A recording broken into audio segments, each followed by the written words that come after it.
All right, welcome back. It's part two to that other video, and there's only been about 2-3 minutes elapsed since I came off there. Where were we? We were on now for the roll.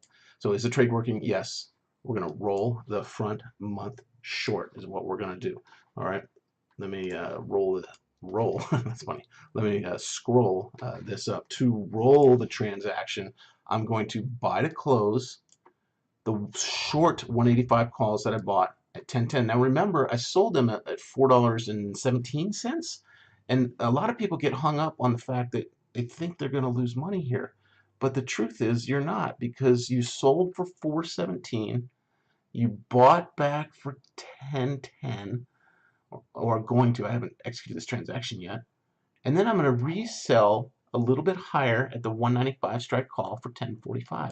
The net transaction price here for those three transactions, well, sorry, the single transaction that's going to occur: buy at 10.10, sell at 10.45. It's right here.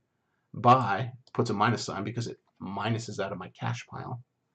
Sell is a positive because it puts cash back into my cash pile.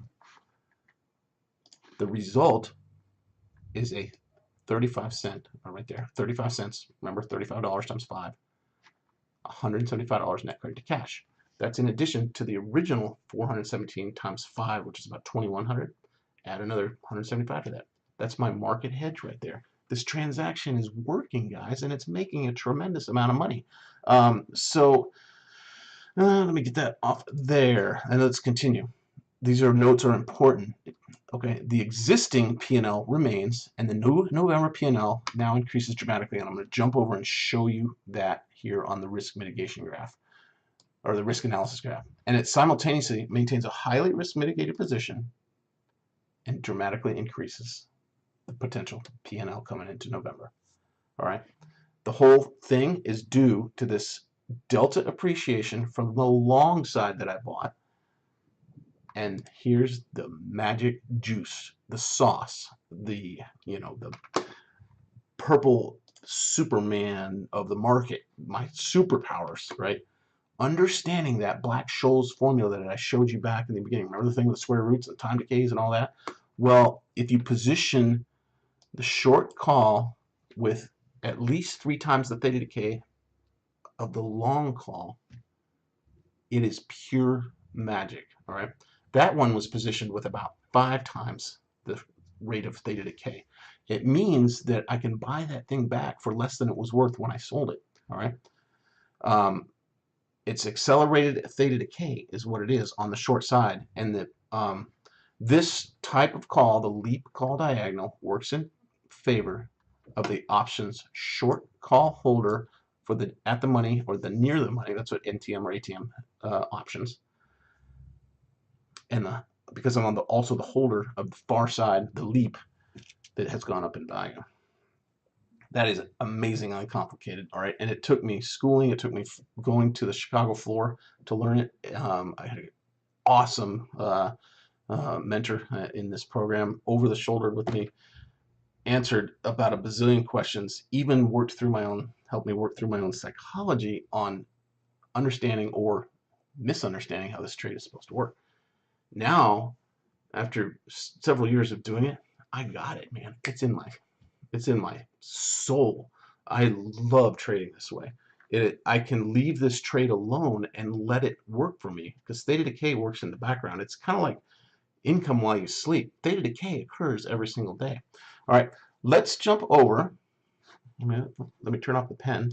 Let's jump over and turn on the risk mitigation graph here for NVDA. And we're back to where I was. This was the transaction. We're sitting right about just shy of $3,000. We're at $29.75, 76, depends on quite where you place the crosshairs there. And what did I do? I already entered the new transaction cost bases here, down here. I actually have 3 of them entered because I was examining 2 cases. I was examining if I roll to the 200 short or I roll to the 195 short. And I think, as of this video, I'm going to do the 195. We got to see what Monday or Tuesday, kind of even Wednesday's market action brings, and as to which one I roll, which one I roll to, I should say. So let's turn off this. It's going to flatten the line. Boo! The trade goes away. I'm going to come over here with my crosshairs, turn that on, put some screwy lines on there, and then I'm going to go bam. And I want you to look again. Let's do that again. Let's go back to the original transaction. All right.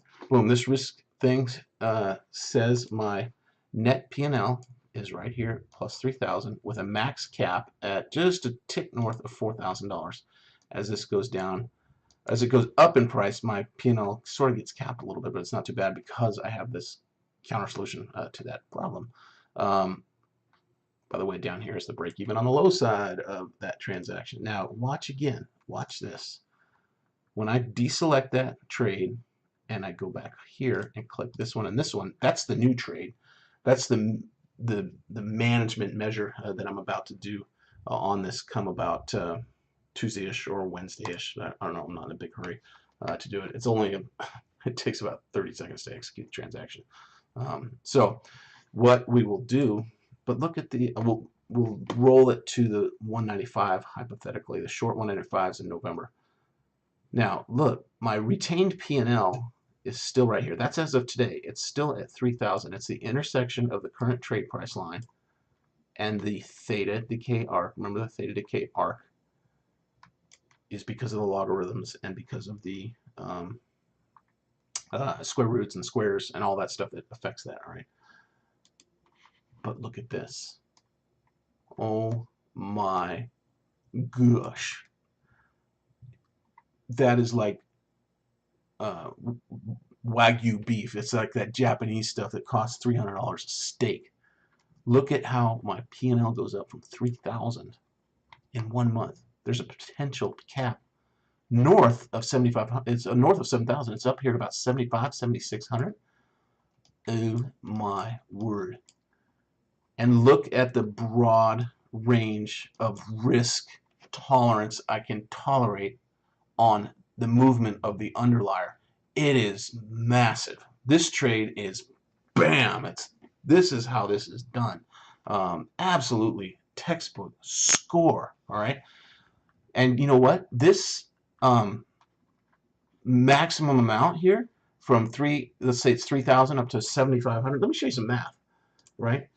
Until the days until this thing expires, the November expiration, if I were to do that one, is only like 30.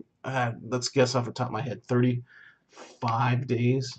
Without looking exactly at the math there, let's just round up and call it 30. I don't know, 37. Let's call it 38. Okay. So I'm gonna pull that out of the way because it's set to stay on top. Let us go multiply that potential profit there that's remaining. Okay, it was $4,500 divided by, what did I say, 38 days? I'm just going to call it that. It might be 40, it might be 35, somewhere in between there. That 118 right there is a per day profit for doing nothing. That's 108. It's called 118 thetas because I'm positive theta. I'm positive theta decay. That's why that trade works so well. I don't do anything, and the thing decays at a rate of $118 a day. You got to be kidding me. Of course I'm going to roll that option. All right. The other thing that I might roll that option, get it? I might choose that option. I can not do the 195 and I can do the 200, and it actually brings my max profit line up a little bit farther. But I don't know about doing this transaction yet. It changes the risk mitigation graph a little bit. I might do that. It's a little tiny bit more bullish in nature. I just got to see what NVDA wants to do. I think it's going to do that pullback like I demonstrated on the other, on the chart here. Remember when I said I think it's going to pull back off this line because it's up 2 standard deviations. I think it's going to peak maybe 200 and then boom, come back at some point, test around the 190.